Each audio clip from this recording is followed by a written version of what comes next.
అందరికీ నమస్కారం. Welcome to Bharati TV. ప్రస్తుత రాజకీయ అంశాల మీద మనతో పాటు చర్చలో పాల్గొంటున్నారు డివి శ్రీనివాస్ గారు, ప్రముఖ జర్నలిస్ట్. సార్తో మాట్లాడదాం, మరిన్ని విషయాలు తెలుసుకుందాం. నమస్కారం శ్రీనివాస్ గారు. నమస్తే సార్, కిరణ్ వ్యవహారం, ఎవరైతే చేబ్రోలు కిరణ్ వ్యవహారం చూసుకున్నట్టయితే అతని వ్యాఖ్యలు ఏదైతే ఉన్నాయో దానికి సంబంధించి పోలీసులు కేసు ఫైల్ చేశారు, రిమాండ్ కూడా పంపించిన పరిస్థితి.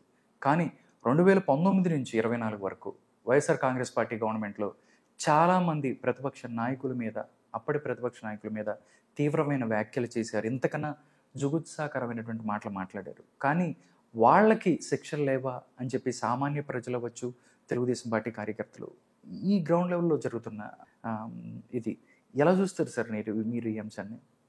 అంటే కిరణ్ అరెస్టు కూటమి ప్రభుత్వాన్ని అనేక ప్రశ్నలు, ఏది ఒక అరెస్టు అనేక ప్రశ్నలుగా దీన్ని చూడాలి. ఇప్పుడు మీ కార్యకర్త కాబట్టి అతను తప్పు చేశాడు కాబట్టి అతను అరెస్ట్ చేశారు. కానీ గతంలో జరిగిన తప్పుల పరిస్థితి ఏంటి? ఇప్పుడు భారతీ మేడంని కిరణ్ అలా దుర్భాషలాడటం తప్పు. అదేంటి, అది మొత్తం అందరూ ఖండిస్తున్న అంశం. అతను కూడా క్షమాపణ చెప్పాడు, పశ్చాత్తాపం చెందుతున్నాను అన్నాడు, కళ్ళు పట్టుకుంటే తల్లి అని కూడా అన్నాడు.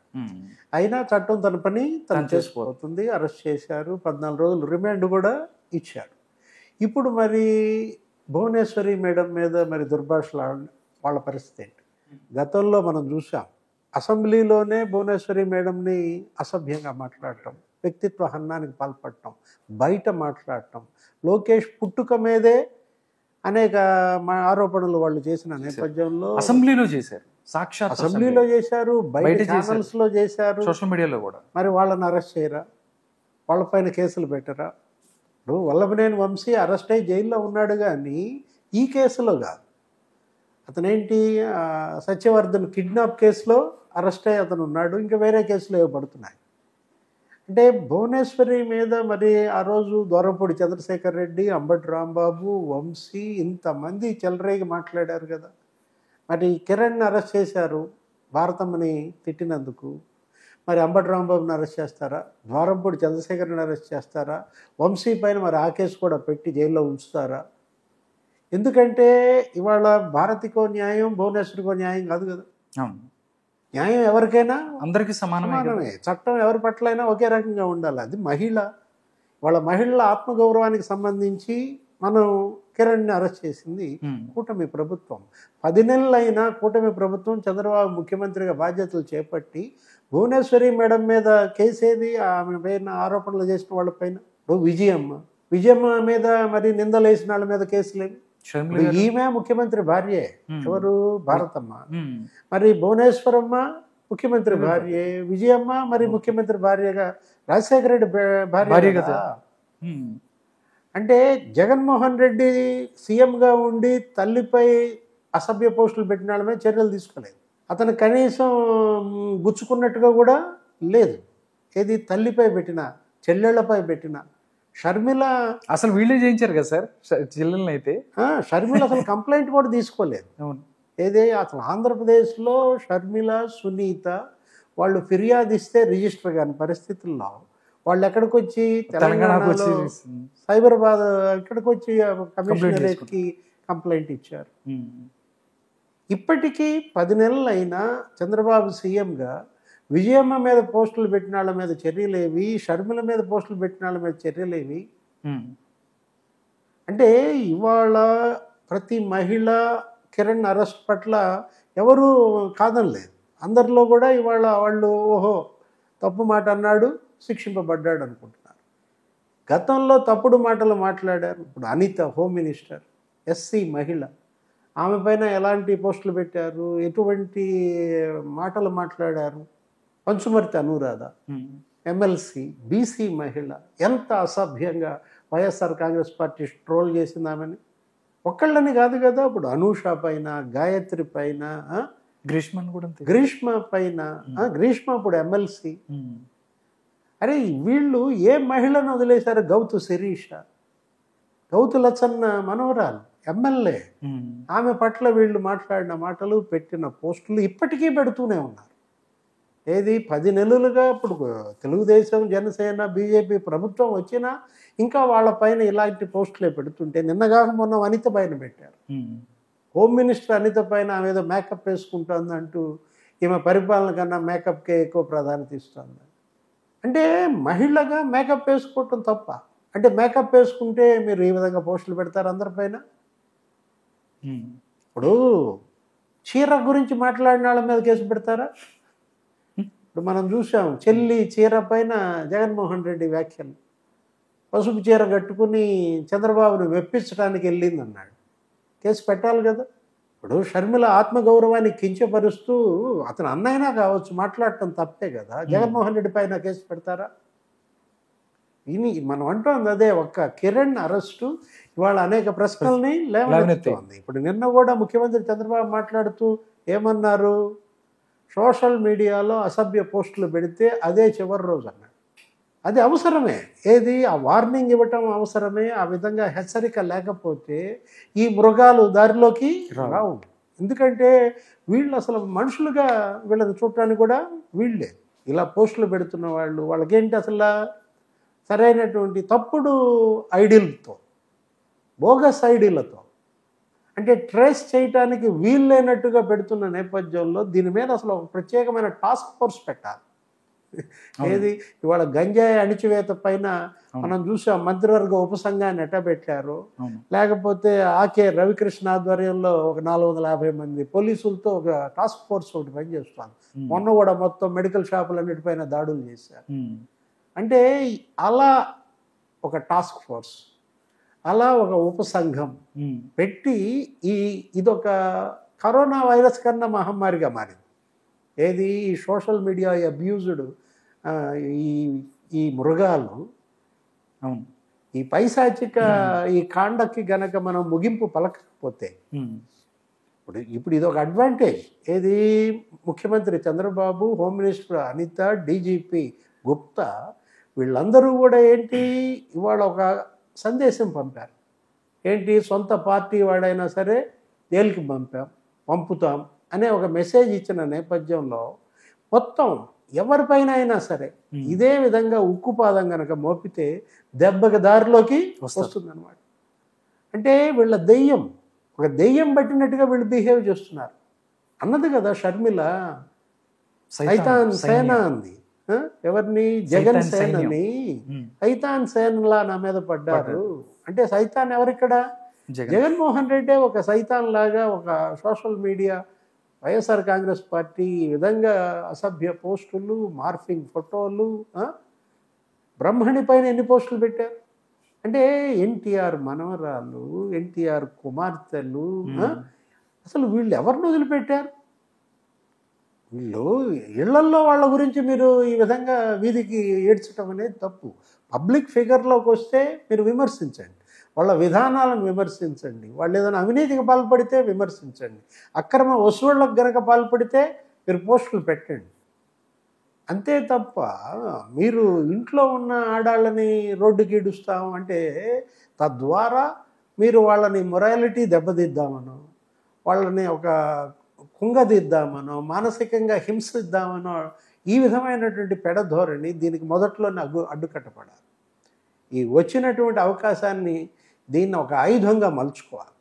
ఎందుకంటే దీనికోసం మొన్న కూడా అసెంబ్లీలో ఉప ముఖ్యమంత్రి పవన్ కళ్యాణ్ ఏమంటున్నారు? సోషల్ మీడియా అబ్యూజ్డ్ యాక్ట్ ఒకటి ఏదో తీసుకుంటాం, prevention act. Speaker SC ST atrocity prevention act ఎలాగో ఇప్పుడు రేపొద్దున బీసీ రక్షణ చట్టం ఒకటి తీసుకొస్తున్నారు. అట్లాగే వీళ్ళు ఇప్పుడు మహిళా రక్షణ చట్టం తీసుకురావాలి. ఏది ఈ సైతాన్ సేన వీళ్ళ బారి నుంచి మహిళలను కాపాడటం కోసం వీళ్ళేంటి ప్రత్యేకంగా మహిళల ఒక రక్షణ చట్టం తీసుకురావాలి. Social media abused prevention act అనేది రేపటి అసెంబ్లీ రాబోయే సమావేశాల్లో అన్న వీలైతే అసలు దీనికోసం ఒక ప్రత్యేక సెషన్ కూడా పెట్టాలి. ఎందుకంటే ఇవాళ మహిళా శాసనసభ్యులు, మహిళా శాసన మండలి సభ్యులు, మహిళా పార్లమెంట్ సభ్యులు అంటే అసలు మహిళలు ఇక రాజకీయాల్లోకి రావాలంటేనే భయపడే పరిస్థితి తెస్తున్నారు. ఇది ఇప్పుడు రేపొద్దున రిజర్వేషన్స్ వచ్చాయి, మహిళలకి 50% రిజర్వేషన్స్ వస్తున్న నేపథ్యంలో అటు లోక్సభ, రాజ్యసభ, ఇటు అసెంబ్లీ చాలా మంది వచ్చే అవకాశం ఉంది కదా. మొన్న కూడా అన్నారు కదా ముఖ్యమంత్రి చంద్రబాబు, రాబోయే అసెంబ్లీలో 75 మంది మహిళలు ఉంటారన్నారు. ఈ మహిళల ఆత్మరక్షణ ఇవాళ ఏంటి అత్యవసరం అన్నమాట. వాళ్ళ ఆత్మాభిమానాన్ని కాపాడాలి. ముందు వ్యక్తిత్వ హననం అనేది ఇవాళ ఏంటది వ్యక్తి హత్య కన్నా దారుణం. వ్యక్తిత్వ హననం, వ్యక్తిత్వ హత్య అనేది ఏంటంటే వ్యక్తి హత్య నయం దానికన్నా. ఆత్మహత్యలు చేసుకునే పరిస్థితి ఏది, ఆత్మాభిమానం గల ఆడబిడ్డలు ఇలాంటి పోస్టులు చూస్తే అంత పైశాచికంగా నడుస్తోంది ఇక్కడ. అది ఏ పార్టీ వాడు చేసినా తప్పే. అది తెలుగుదేశం వాడు చేశాడు, ఇప్పుడు కిరణ్ని వాళ్ళు మరి అరెస్ట్ చేశారు. అదే వైఎస్ఆర్ కాంగ్రెస్ అయినా లేకపోతే బీజేపీ అయినా జనసేన అయినా కమ్యూనిస్టులైనా అసలు ఈ పార్టీల ముసుగులో ఈ విధమైనటువంటి ఈ వికృత కాండకి శ్రీకారం చుట్టిన వాళ్ళు. ఇదే పని గతంలో జగన్మోహన్ రెడ్డి కనుక చేసుంటే ఈ పరిస్థితి వచ్చేది కాదు, ఇంతగా ఇది మహమ్మారిగా మారేది కాదనమాట. ఆ రోజు జగన్మోహన్ రెడ్డి చేసిన నిర్లక్ష్యం, అహంకారం, ఒక పైశాచిక ఆనందం, ఇలాంటి పోస్టులు పెడితే నవ్వుకోవటం, ఇలాంటి మాటలు మాట్లాడితే ఆయన చూసాం కదా అసెంబ్లీలోనే ఏకిలిగా నవ్వడం. అతను ఎవరు, జోగి రమేష్, అసెంబ్లీలో RRRను ఉద్దేశించి బూతులు తిడితే నవ్వుకున్నాడు. ఇప్పుడు అదే కదా అతను నవ్వుకుంటున్నాడని చెప్పి వీళ్ళు ఇంకా చెలరేగిపోయి బూతులు తిట్టారు. ఈ ద్వారపూడి చంద్రశేఖర్ రెడ్డి కావచ్చు, అంబటి రాంబాబు కావచ్చు, లేకపోతే ఈ వెల్లంపల్లి శ్రీనివాస్ కావచ్చు, వల్లభనేని వంశీ, కొడాలి నాని, రోజా, అసలు ఎవరు అంటే ఈ మొత్తానికి జగన్మోహన్ రెడ్డే కారణం, ఈ గ్యాంగ్ మొత్తానికి కూడా అనమాట. దీనిపైన ఉక్కుపాదం మోపాలి. ఆ social media abused prevention act ఏదో అర్జెంటుగా తీసుకురావాలి. యుద్ధ ప్రాతిపదికన ఆ చట్టం తీసుకురావటం, మొత్తం మహిళల పైన ఇలా దాడులకు పాల్పడుతున్న వీళ్ళందరికీ కూడా ఊచలు లెక్క పెట్టించాలి. శ్రీనివాస్ గారు, మరో అంశం అంటే డిప్యూటీ సీఎం పవన్ కళ్యాణ్ గారి గురించి కవిత గారు ఎవరైతే ఉన్నారో ఆవిడ చేసిన కొన్ని వ్యాఖ్యలు ఏదైతే ఉన్నాయో దానికి సంబంధించి వైరల్ అవుతున్నాయి. పవన్ కళ్యాణ్ సీరియస్ పొలిటీషియన్ కాదు అని చెప్పారు ఆవిడ మాట్లాడారు. దీనికి సంబంధించి జనసేన పార్టీ నాయకులు కూడా దానికి సంబంధించి కౌంటర్స్ చేస్తున్న పరిస్థితి. ఎవరైతే జనసేన నేత పృథ్వీ కూడా ఈరోజు మాట్లాడుతూ పొలిటికల్ సీరియస్నెస్ గురించి మాట్లాడటం బాగుంది, ఇచ్చిన శాఖ 200% న్యాయం చేసిన ఆయన ఎక్కడ, పదవిని అడ్డం పెట్టుకొని మద్యం కుంభకోణం చేసిన మీరెక్కడ అంటూ కూడా ఇలా కూడా మాట్లాడుతున్నారు. అంటే గత 4 రోజుల నుంచి ఈ అంశం ముందుకెళ్తుంది. అంటే ఈ వ్యాఖ్యలు ఎలా చూస్తారు? పవన్ కళ్యాణ్ 100% స్ట్రైక్ రేటు, దానికి సంబంధించి కూటమి ప్రభుత్వం ఏర్పాటులో ముఖ్య భూమిక పోషించాడు, ఇలాంటి మాట్లాడుకున్న టైంలో ఇంకా పవన్ కళ్యాణ్కి అంటే ఎందుకు కోపం? కవిత అంటే ఏం చెప్తారు? పవన్ కళ్యాణ్ అంటే ఏమన్నా భయపడుతున్నారా? ఇప్పుడు ఇక్కడ మళ్ళా ఏదో తెలంగాణలో ఎన్డీఏ రాబోతోంది, బీజేపీ, తెలుగుదేశం, జనసేన ఇక్కడ కూటమి కడుతున్నారు అంటే మళ్ళీ రాబోయే ఎన్నికల్లో ఇక్కడ త్రిముఖ పోటీ జరిగితే బీఆర్ఎస్ 3rd ప్లేస్కి వెళ్తుందన్న, ఇప్పుడు 3rd ప్లేస్లోనే ఉన్న నేపథ్యంలో ఇంకా అట్టడుక్కు పోతామన్న భయమా? ఇప్పుడు నిన్న ఆమె మాట్లాడిన మాటలు కవిత ఏంటి, పవన్ కళ్యాణ్ ఉద్దేశించి జగన్మోహన్ రెడ్డిని ఉద్దేశించి, అసలు జగన్మోహన్ రెడ్డి అతను అసలు అద్భుత నాయకుడని, ఎవరు జగన్మోహన్ రెడ్డి అసలు ప్రతిపక్ష నాయకుల్లో అసలు అతను పోరాట పటిమ అని, ఆయన ఒక పోరాట యోధుడిగా, ఇప్పుడు ప్రతిపక్ష నాయకుడు 2.0 ఇప్పుడు ప్రారంభమైందని ఆమె జగన్మోహన్ రెడ్డికి కితాబిస్తూ మాట్లాడటం. అంటే జైలు కళ్ళతో చూస్తే జైలుకి వెళ్ళిన వాళ్ళంతా అందంగానే కనపడతారా? అంటే ఈమె తీహార్ జైలు, జగన్మోహన్ రెడ్డి చెంచల్గూడ జైలు, మనకు అదే కనపడుతుంది. ఏది, జగన్మోహన్ రెడ్డికి ఏమో ఒక అద్భుత నాయకుడిగా కితాబ్ ఇవ్వడం, పవన్ కళ్యాణ్ ఉద్దేశించేమో అతను అసలు ఆపర్చునిటిస్టు, లేకపోతే ఏది అతనికి సరైన స్టాండ్ లేదు. అప్పుడు చెగువేరా అన్నాడు, ఇప్పుడు సనాతన ధర్మం అంటున్నారు. మీరేమన్నారు? ఇప్పుడు ఇదే కేసీఆర్ గతంలో చంద్రబాబు డిప్యూటీ స్పీకర్గా ఉన్నప్పుడు, ఆయన దగ్గర మంత్రిగా పనిచేసినప్పుడు ఆ రోజు వీటన్నిటిని సమర్థిస్తూ మాట్లాడలేదా? ఇప్పటికీ ఆ వీడియోలు ఉన్నాయి కదా. ఇప్పుడు మీరు స్టాండ్ మార్చుకోలేదా? ఇప్పుడు ఒకవేళ ఇతరుల వైపు చూపిస్తే 4 ఏళ్ళు నీ వైపు చూపిస్తాయి. ఇప్పుడు ఏం జరుగుతుంది? ఆ పృథ్వీ అనే వాళ్ళు ఎవరో మాట్లాడారన్నారు, మద్యం కుంభకోణం మేడం కూడా సీరియస్ పాలిటిక్స్ గురించి మాట్లాడుతున్నారంటే, ఇవాళ కవిత ఇవాళ బీఆర్ఎస్కి ఒక గుదిబండగా మారిన పరిస్థితి ఏంటి మనం చూసాం. ఆమెను అరెస్ట్ చేసి తమిళనాడు ఎక్కడ అది తీహార్ జైల్లో పెడితే కనీసం తెలంగాణలో ఎటువంటి ఉద్యమం రాదు, ఆందోళనలు లేవు, రోడ్ల మీదకి వచ్చిన వాళ్ళు లేరు. ఆ రోజే బీఆర్ఎస్ చచ్చిపోయింది. ఎప్పుడైతే కవితని జైల్లో పెట్టారో అప్పుడే కేసీఆర్ కుటుంబం మొత్తం పతనం అయిపోయిన పరిస్థితి. అంటే తండ్రి అధికారాన్ని అడ్డం పెట్టుకుని వీళ్ళు ఏ విధంగా అక్రమ వసూళ్ళకి పాల్పడ్డారు. ఇప్పుడు జగన్మోహన్ రెడ్డి చేసింది అదే కదా. రాజశేఖర్ రెడ్డి అధికారాన్ని అడ్డం పెట్టుకుని అతను అక్రమ వసూళ్ళకు పాల్పడ్డాడు, అది క్విడ్ ప్రోకో అన్నారు. ఇప్పుడు కేసీఆర్ అధికారాన్ని అడ్డం పెట్టుకుని కవిత చేసిన పని క్విడ్ ప్రోకో. ఏది అది ఇది తేడా ఏం కనపడతలేదు మనకి. ఆమె జైలుకి వెళ్ళింది, జగన్ జైలుకి వెళ్ళాడు. కాబట్టి జగన్ నీ కంటికి అద్భుత నాయకుడిగా కనిపిస్తున్నాడు. పవన్ కళ్యాణ్ నీ కంటికి అసలు ఆనటం లేదు. ఇప్పుడు 100% స్ట్రైక్ రేట్ మీరు ఇందాక చెప్పారు ఇంట్రోలో. పోటీ చేసిన అన్ని స్థానాల్లో గెలిచిన పార్టీ ఒకే ఒకటి, జనసేన.